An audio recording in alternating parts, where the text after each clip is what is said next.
नमस्कार मित्रमैत्रिणींनो, बरे आहात ना? श्री स्वामी समर्थ. आज मी नवीन रेसिपी घेऊन आलेली आहे. मशरूमची भाजी घरच्या घरी कशी बनवायची ते सांगणार आहे. एक बाउल मशरूम घेतलेलं आहे, त्याच्यावरचं काढलेलं आहे कवर सगळं असं निघतं. आणि थोडीशी कोथिंबीर घेतलेली आहे, खडे मसाले घेतलेले आणि छोटा टोमॅटो घेतलेला आहे, 4 कांदे घेतलेले आहेत छोटेसे काप करून, मीठ, हळद आणि काळं तिखट घेतलेलं आहे आणि बनवण्यासाठी तेल घेतलेलं आहे. चला तर आपण बनवूया. प्रकारे बनवलेली आहे मशरूमची भाजी.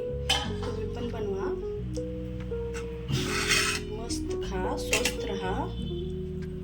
व्यवस्थित बनलेली आहे. तुम्ही पण ट्राय करा, लाईक करा, शेअर करा. भेटूया नेक्स्ट व्हिडिओमध्ये. थँक्यू.